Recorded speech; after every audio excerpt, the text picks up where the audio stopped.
Greetings in the name of Jesus lord our saviour. క్రీస్తు నామమున శుభాభివందనాలు. చూసుకున్నట్లయితే అపోస్తలుడైన పౌలు తిమోతికి రాసిన పత్రిక 2వ అధ్యాయము 2వ వచనం. రాజుల కొరకు, అధికారుల కొరకు విజ్ఞాపనలు, ప్రార్థనలు, యాచనలు, కృతజ్ఞతలను చేయవాలని హెచ్చరించుచున్నాను. అపోస్తలుడైన పౌలు ఏం చేస్తున్నాడు? హెచ్చరిక ఇస్తుండు. కాషన్ ఏంటిది? హెచ్చరిక. రాజుల కొరకు, అధికారుల కొరకు మనం ప్రార్థన చేయాలి. థ్యాంక్స్ గివింగ్ అంటే కృతజ్ఞతలు చెల్లించాలి. మీరు ఉదాహరణకు బస్సులో ప్రయాణం చేస్తున్నారు, ఆర్టీసీ డిపార్ట్మెంట్ పాపంలో ఎంత శ్రమ పడతారు. కండక్టర్, డ్రైవర్ కానీ ట్రైన్ ఎంతో వెయిట్ చేస్తారు. బస్ స్టాండ్లో వెయిట్ చేసినా అక్కడ అధికారుల కొరకు, ఉన్నతాధికారుల కోసం ప్రార్థన చేయాలి. ఎందుకంటే less salary, more work. All departments, ఏ డిపార్ట్మెంట్ అయినా చేసుకోండి. Nowadays there is no pension. చూసిన ఒక ఆర్టీసీ డిపార్ట్మెంట్ కానీ, railway department employees, loco pilot, ఒక ట్రైన్ వెళ్తుందంటే లేట్ అయిందనుకోండి, వాళ్ళకి టైమింగ్స్ అనేవి ఫిక్స్ లేదు. Bus drivers, conductors, loco pilot, ఆకాశంలో ఫ్లైట్ల వాళ్ళకు కూడా, ఇంకా పోలీస్ డిపార్ట్మెంట్ వాళ్ళు, ఎమ్మెల్యేలు, ఎంపీలు, చీఫ్ మినిస్టర్, ప్రైమ్ మినిస్టర్ వస్తున్నారంటే, ఉన్నతాధికారులు వస్తున్నారంటే వాళ్ళకు టెన్షన్ బాగుంటుంది. కానీ salary fix, working hours very high, more work. So మనం ఏం చేయాలి? ప్రార్థన చేయాలి. ఇక్కడ అపోస్తలుడైన పౌలు ఏమంటున్నాడు? కాషన్ అంటుండే, హెచ్చరిక. కాబట్టి మనకు చేసేది ఒక క్రైస్తవుడు మాత్రమే అందరి క్షేమం కోసం ప్రార్థన చేస్తారు. వాళ్ళు కూడా వేస్తారు, హిందువులు, ముస్లింలు వాళ్ళు వేసుకొని వాళ్ళకంటే ఎక్కువ మనం ప్రార్థన చేయాలి. చూడండి, ఈ మధ్యలో పుల్వామా అనేదాన్ని 19th డేట్న జరిగింది. దాని ఇండియా మొత్తంలో ఒక బాధాకరమైన విషయం. మరి అక్కడ జరగద్దు అంటే చూడండి, అక్కడ సిఆర్పిఎఫ్, ఆర్పిఎఫ్, బెటాలియన్, కానిస్టేబుల్స్, చాలామంది ఏఎస్పీలు, డిఎస్పీలు కూడా చాలామంది చనిపోతున్నారు అక్కడ జమ్మూ కాశ్మీర్లో. అటు ప్రకృతి వైపరీత్యంలో మంచులో మునిగిపోతారు. అసలు దొరకదు అడ్రస్, సెల్ ఫోన్ కూడా కమ్యూనికేషన్ దొరకదు. మళ్ళీ ఇటు ఈ విధంగా.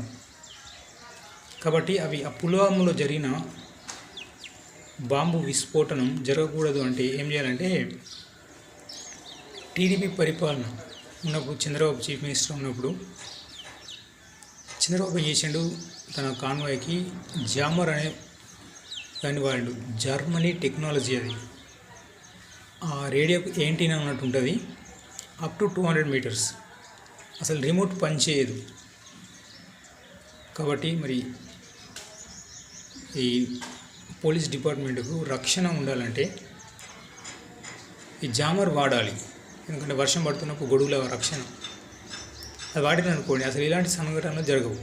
ఎందుకంటే కాశ్మీర్లో చాలామంది చనిపోతారు పాపం, అంత యవ్వన పిల్లలు. కాబట్టి మనం ఏం చేద్దామంటే ప్రార్థనను చేయమని అపోస్తలుడైన పౌలే ఇస్తుండు హెచ్చరిక, కాషన్.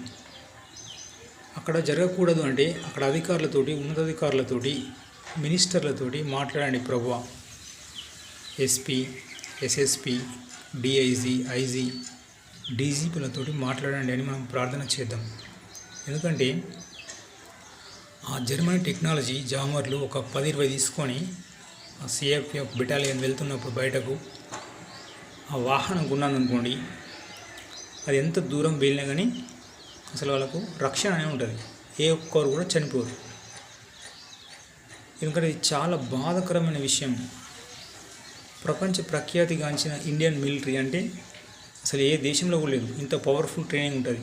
ఒక వ్యక్తి సిఆర్పిఎఫ్ వెళ్తున్నాడంటే ట్రైనింగ్ తట్టుకోలేక చాలామంది 50% సెలెక్ట్ అయితే 50% జారిపోతారు, ఎందుకంటే నొప్పులు భరించలేక. కానీ ఇండియన్ మిలిటరీ అంటే వెరీ పవర్ఫుల్. వాళ్ళను అటాక్ చేస్తున్నారంటే మనం ఏం చేద్దాం? ప్రార్థన చేద్దాం. ప్రభు వాళ్ళ కుటుంబాలకు రక్షణ, వాళ్ళ తల్లిదండ్రులకు, బంధుమిత్రులకు. ఒక వ్యక్తి మైనస్ ఏంటంటే కుటుంబంలో అనాథలైపోతున్నారు. సో దేశానికి కూడా ఎంతో నష్టం. వాళ్ళకు పెన్షన్ ఇవ్వడం, వాళ్ళకు చేయడం, అది చాలా బాధాకరమైన విషయం. మరి ఈ డిపార్ట్మెంటే అసలు చాలా కష్టాలు, ఇబ్బందులు ఇరుకుని ఉంటాయి. వాళ్ళు మంచులో వెలువని ఎస్పీ చెప్పినంటే, ఐఏఎస్ ఆఫీసర్ చెప్పినంటే ఆ మంచులో కూడా పరిగెత్తవలసింది. అలాంటి ఉద్యోగాలు ఉంటాయి.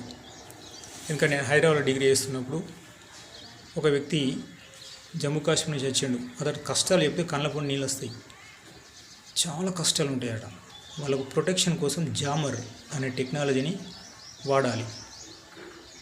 ఎందుకంటే చంద్రబాబు ఉన్నప్పుడు వాడిండు, ఆ జామర్ తోటి బతికిపోయిండు. ఎందుకంటే ఆ జామర్ ఉందంటేనే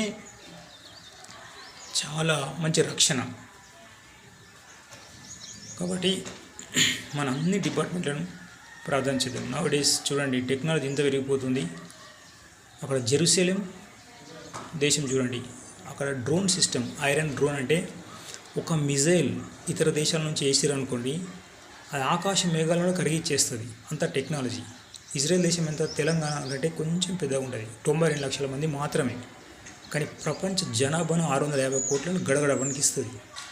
ఎందుకంటే అబ్రాహాంకు దేవుడు వాగ్దానం ఇచ్చాడు, నీ సంతానాన్ని దీవిస్తా 12 గోత్రాలను. అక్కడ మోర్ డ్రోన్, ఇప్పుడు ఎంత డ్రోన్ సిస్టమ్ అంతకంటే డబుల్ పెట్టాలి. మళ్ళీ అక్కడ ప్రార్థన టీం పెట్టాలి. ఇస్మాయిల్ సంతానం ఈ చుట్టుపక్కలనే గాజా, ఇరాన్, లెబనాన్, సిరియా ఈ దేశాలతో యుద్ధం జరిగినప్పుడు పాపం చాలామంది ఇన్నోసెంట్ పీపుల్ చనిపోతున్నారు. అక్కడ హిందువులు చనిపోతున్నారు, ముస్లిం, బుద్ధిస్ట్, అన్ని రకాల మతస్థులు చనిపోతున్నారు. చిన్నపిల్లలు, యవనస్తులు, రోగులు, డాక్టర్లు, పోలీసులు అందరూ చనిపోతున్నారు. కాబట్టి అక్కడ రక్షణ కోసం డ్రోన్ సిస్టమ్ పెట్టాలి. మళ్ళీ ప్రార్థన టీం పెట్టాలి. ప్రార్థన అంటే థామస్ అల్వా ఎడిసన్ ప్రార్థన చేసి బలూన్ ఫార్ములా అనుకున్నాడు, గ్రహాం బెల్ టెలిఫోన్ అనుకున్నాడు, చార్లెస్ బబ్బీస్ కంప్యూటర్ అనుకున్నాడు. కాబట్టి ప్రార్థన ఉందనుకోండి, ఈ హిజ్బుల్లా, హమాస్ అంతా కఠిన హృదయం, రాత్రి లాంటి హృదయం మాంసగుణులకు మారిపోతారు. ఏలియా ప్రార్థన చేస్తే ఏమైంది, ఆకాశం నుంచి అగ్నిగంధకాలు వచ్చినాయి. అంత పవర్ఫుల్ ప్రార్థన టీం పెడితే ఈ యుద్ధాలు అనేవి, పోరాటాలు అనేవి, ఆస్తి నష్టం, ప్రాణ నష్టం అనేది ఉండదు. కాబట్టి మనం చేద్దాం, ప్రార్థన చేద్దాం. Now days health department, electricity department, court, any department చూసుకోండి. కంప్యూటర్ ఆపరేటర్లకు ఇచ్చే సాలరీ, మున్సిపల్ ఆఫీసులో చూడండి అతి తక్కువ సాలరీ. నా క్లాస్మేట్ ఒక వర్క్ చేస్తున్నాడు, రాజశేఖర్ అని, అతి తక్కువ సాలరీ. వాళ్ళు వాళ్ళ శ్రమను ఇచ్చేస్తున్నారు. ఇదే శ్రమను అబ్రాడ్స్, గల్ఫ్ కంట్రీస్లలో చేస్తే 100 times సాలరీ ఎక్స్ట్రా ఉంటుంది. మరి వాళ్ళ క్షేమం కోసం కూడా ప్రార్థన చేద్దాం. ఎందుకంటే డిపార్ట్మెంట్లలో వాళ్ళకు ఫిక్స్డ్ టైం ఉంటుంది, ఫిక్స్డ్ సాలరీ ఉంటుంది.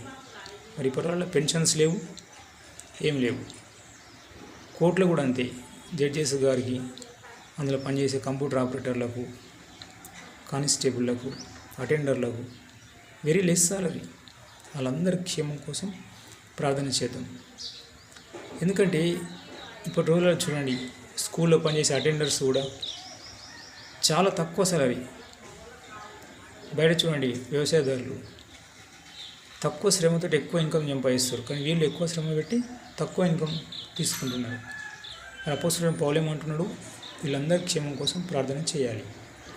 యుఎన్ఓ, యునైటెడ్ నేషన్ ఆర్గనైజేషన్, ఐక్యరాజ్య సమితి ఇప్పటివరకు ఎన్ని మీటింగ్లు పెట్టింది. ఈ ముస్లింలకు, క్రైస్తవులకు ఫైటింగ్ జరగద్దని, యుద్ధం జరగద్దని, అయినా జరుగుతూనే ఉంది. వాళ్ళందరి క్షేమం కోసం మనం ప్రార్థన చేద్దాం. God bless you, have a nice day. ఈ మెసేజ్ ఇతరులకు ఫార్వర్డ్ చేయండి, మనందరం దీవిద్దాం. Praise the lord.